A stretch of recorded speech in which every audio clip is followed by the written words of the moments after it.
Hello students, how are you all? I hope and I wish to God you all are be fine with your family with a great effort. परेशानियाँ आपको छू के न निकले, दूर से दूर रहें, सभी लोग खुश रहें, स्वस्थ रहें, मस्त रहें, भगवान सबका भला करें. Now today I will start, I will continue for the new chapter, class 10th mathematics, coordinate geometry.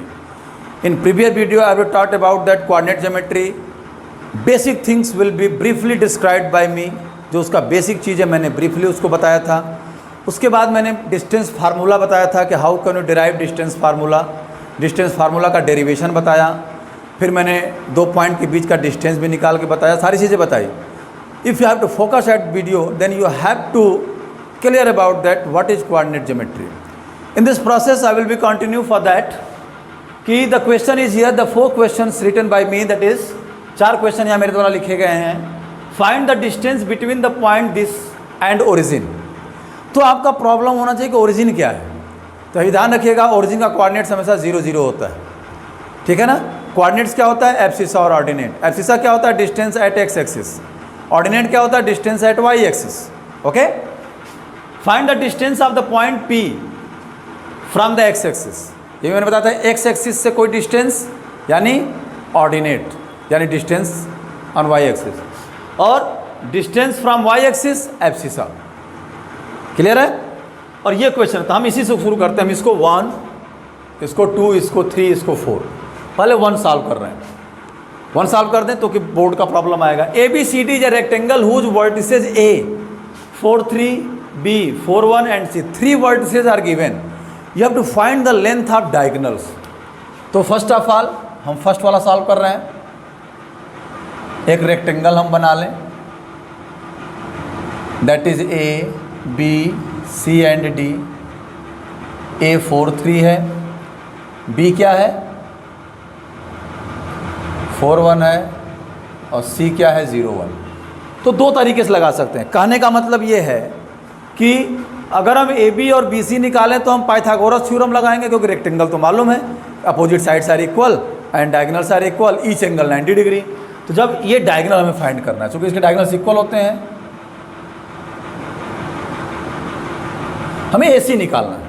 तो ए और सी का पॉइंट दिया हुआ है, तो डायगोनल ए सी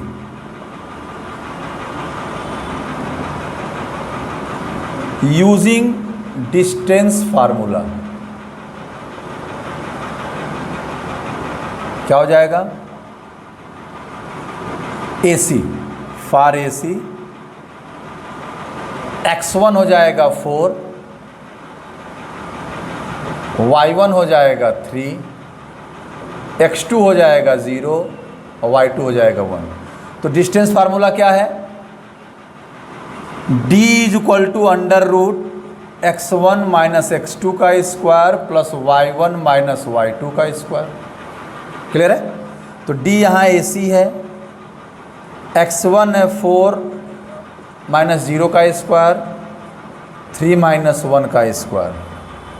ये हो जाएगा बेटा 4 का स्क्वायर प्लस 2 का स्क्वायर. ये हो जाएगा 16 प्लस 4.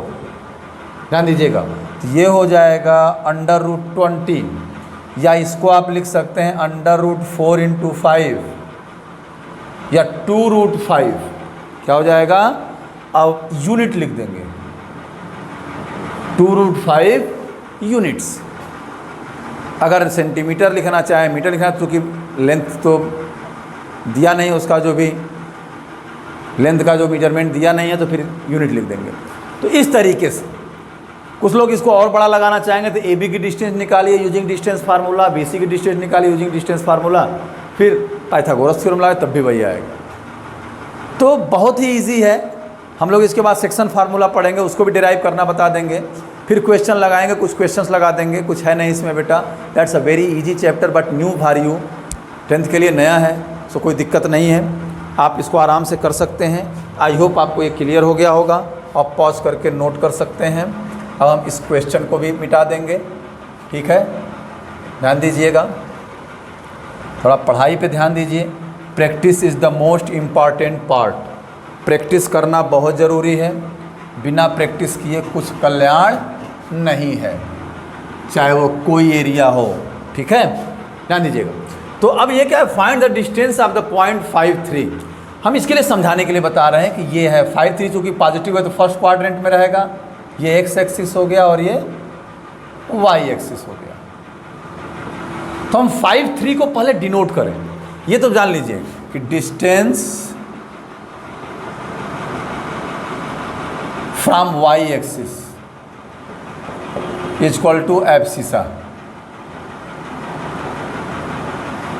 यानी क्या हो जाएगा, एब्सिसा क्या है इसका 5 यूनिट। लेकिन समझिए इसको, 5 पहले हमने क्या कहा कि कोऑर्डिनेट्स में जो पहला वर्ड लिखा नंबर लिखा रहेगा वो एब्सिसा होगा, जो दूसरा नंबर लिखा रहेगा वो ऑर्डिनेट होगा, और अगर ये पॉजिटिव है तो ये ओरिजिन हो गया। ओरिजिन का कोऑर्डिनेट 0 0 होता है, तो ओरिजिन के राइट साइड, ओरिजिन के अप साइड ऑर्डिनेट। तो 5 है तो 5 1 2 3 4 5 यहाँ आ गया, और 3 ऑर्डिनेट है 1 2 3, तो इसके इधर चलेंगे और इसके इधर चलेंगे, ये हो गया 5 3। तो अब जरा हम इसको ऐसे कर लें, ये 5 है और ये 3 है, ध्यान दीजिएगा। ये जो डिस्टेंस है 5 है और ये जो डिस्टेंस है 3 है।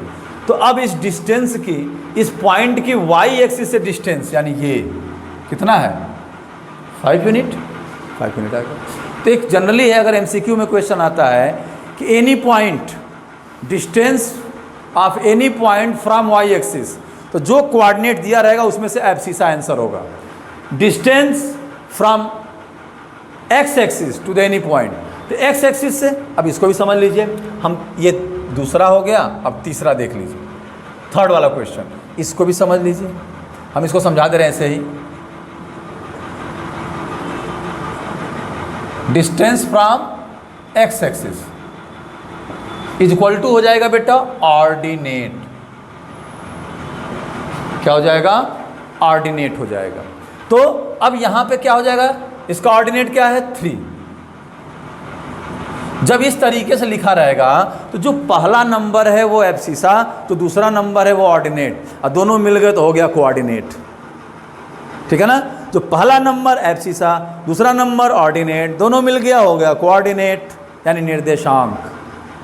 ठीक है, तो अब देखिए इसको अगर हम डिनोट करें, ये देखिए ये एक्स एक्सिस हो गया और ये वाई एक्सिस हो गया, ओके, ये ओरिजिन हो गया, ध्यान दीजिएगा। तो बेटा पॉइंट क्या है 4 3, दूसरा क्वेश्चन हम बता रहे हैं, सेकंड थर्ड क्वेश्चन 4 3, 4 एब्सिसा है यानी एक्स एक्सिस पे, ये 4 हो गया, और 3 ऑर्डिनेट है, ये 1 2 3 हो गया, ध्यान दीजिए।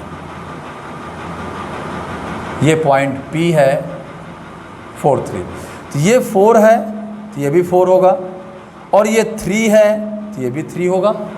तो अब इस पॉइंट का, किसी पॉइंट का अगर कहीं से डिस्टेंस पूछ रहा है तो वहाँ से सीधे परपेंडिकुलर लाइन ड्रा करिए, तो ये क्या होगा, परपेंडिकुलर ही होगा। जब ग्राफ पे ड्रा करेंगे तो एक लाइन होगी, आप धीरे ड्रा कर लेंगे। तो ये डिस्टेंस किसके इक्वल होगी, ये जो डिस्टेंस चला गया है। तो distance of any point from X axis is the measurement of ordinate. तो ऑर्डिनेट क्या है 3 यूनिट। मेजरमेंट यानी लेंथ ऑफ, यानी distance of any point from Y axis, that is abscissa. ठीक है, बहुत ईजी है, कुछ दिक्कत नहीं इसमें, बस थोड़ा सा आपको अपना माइंड को कॉन्सेंट्रेट करना है। आप इसको बार बार समझ सकते हैं, एक एक नंबर के क्वेश्चन है ये सब, और अगर आपने समझ लिया तो 1 नंबर आपका, नहीं समझा तो फिर 1 नंबर पड़ोसी का, ध्यान रखिएगा। अगर आपने समझ लिया तो वो 1 नंबर आपका, और नहीं समझा तो वो 1 नंबर पड़ोसी का, यानी दूसरे का, ध्यान रखिएगा। हम ये 2 क्वेश्चन मिटा दे रहे हैं, चलिए छोड़िए, ये दोनों क्वेश्चन हो गए। अब ये find the distance between points, तो पॉइंट्स क्या है, -6 8 एंड ओरिजिन, ओरिजिन यानी 0 0, ये भी पूछ सकता है। तो ये आपका प्री नॉलेज, ओरिजिन का कोऑर्डिनेट 0 0 होता है। ठीक है, 1 नंबर क्वेश्चन लिखना, right the coordinates of origin. अगर आपने 0 लिख दिया तो हो गया सत्यानाश, बर्बाद हो गया। आपने 0 0 लिखा, ब्रैकेट नहीं बनाया तो भी बेकार। ये ध्यान रखिएगा, कोऑर्डिनेट्स लिखने का यही तरीका होता है, ब्रैकेट 0 इंटू कामा 0 ब्रैकेट में, स्मॉल ब्रैकेट में, ध्यान रखिएगा। तो यूजिंग डिस्टेंस फार्मूला, ये फोर्थ क्वेश्चन है। Using distance formula d is equal to होता है under root x1 minus x2 का square plus y1 minus y2 का स्क्वायर। ये d डिस्टेंस होता है। ये हमने जब डिराइव किया था तो बताया था कि ये x2 माइनस x1 का whole square plus y2 minus y1 का होल स्क्वायर कैसे x1 माइनस x2 हो गया था। आज फिर जान लीजिए, जैसे अगर 5 माइनस 3 का स्क्वायर है, इसको हम 3 माइनस 5 का स्क्वायर लिख सकते हैं, क्योंकि ये 2 का स्क्वायर 4 होगा, ये माइनस 2 का स्क्वायर भी क्या होगा, 4 होगा। इसलिए हम 5 माइनस 3 को 3 माइनस 5 नहीं लिख सकते, लेकिन 5 माइनस 3 के स्क्वायर को 3 माइनस 5 का स्क्वायर लिख सकते हैं। ध्यान रखिएगा, इस तरीके से, उसी तरीके से मैंने इसको बताया था आपको। ये हो जाएगा, यहाँ पे ये x1 होगा, ये y1 होगा, ये x2 होगा, और ये आप लिख सकते हैं अलग अलग से। तो x1 माइनस 6 है और x2 है 0, y1 8 है और y2 है 0। बहुत इजी है, माइनस 6 का स्क्वायर प्लस 8 का स्क्वायर, ये हो जाएगा 36 प्लस 64, ये हो जाएगा 100 यानी 10 यूनिट, यानी 10 यूनिट। इस तरीके से हम डिस्टेंस फार्मूले का यूज करके क्वेश्चन सॉल्व करते हैं। बेटा आई होप आपको सारी चीज़ें क्लियर हो रही होंगी। This is the initial position, यानी कोऑर्डिनेट ज्योमेट्री का भी शुरुआत है। ये हमारी मुश्किल से तीसरी क्लास है। पहले मैंने कोऑर्डिनेट ज्योमेट्री समझाया, दूसरे में मैंने डिराइव किया डिस्टेंस फार्मूला, और तीसरे में मैंने कुछ क्वेश्चन सॉल्व करा दिया। इसके बाद हम लोग सेक्शन फार्मूला पढ़ेंगे, फिर ऐसे पढ़ते रहेंगे, पढ़ते रहेंगे, पढ़ते रहेंगे, पढ़ते रहेंगे, अच्छे से पढ़ते रहेंगे, क्योंकि पढ़ना स्टूडेंट का परम कर्तव्य है। स्टूडेंट का सिर्फ एक ही कर्म है, पढ़ना, न उसका कर्म है कोई और दूसरा काम करना। यही मत करना कि घर में कोई कर दिया काम करने के लिए, सर ने कहा हो, सर ने कहा है हमारा परम कर्तव्य है पढ़ना, कोई और काम नहीं करना, सिर्फ पढ़ना। तो ये ध्यान देना, घर के काम करना यानी अपना काम करना, चाहे छोटा हो चाहे बड़ा हो, कर लेना चाहिए, वो भी आपका कर्तव्य है। माँ बाप की बात को मानना तो बहुत बड़ा कर्तव्य है, क्योंकि माँ बाप जैसा नहीं दुनिया में कोई है, न कोई था, न कोई होगा। पेरेंट्स जो होते हैं, अगर दुनिया में हमने न ब्रह्मा को देखा है, न विष्णु को देखा है, न महेश को देखा है, लेकिन जन्म देने वाला, पालने वाला, पाल कर बड़ा करने वाला ये सब माँ बाप हैं। तो माँ बाप ही हमारे भगवान हैं। माँ बाप की बातों को कभी इग्नोर मत करिए, उनकी बातों को मानिए, उनको हमेशा खुश रखने की कोशिश करिए। यही आपका परम दायित्व है। आपका पढ़ना कर्म है, और ये भी कर्म है अपने माँ बाप को खुश रखना। तो नेक्स्ट वीडियो हम लोग मिलेंगे। लाइक और सब्सक्राइब करना बिल्कुल मत भूलिएगा। ये प्रवचन मत समझिएगा, ऐसे ही मैंने बोल दिया, लेकिन ये बहुत गूढ़ बातें हैं, बहुत तटस्थ बातें हैं, रिजिड बातें हैं, ये आपको अपने जीवन में लाना चाहिए। माँ बाप जैसा दुनिया में कोई नहीं है, ध्यान रखिएगा। माँ बाप का प्लेस कोई नहीं ले सकता, ठीक है। तो लाइक और सब्सक्राइब बिल्कुल मत भूलिएगा, और क्वेश्चन सॉल्व करते रहिए, प्रैक्टिस करते रहिए। नेक्स्ट वीडियो में मिलेंगे नए जोश और नए जज्बे के साथ। Thank you.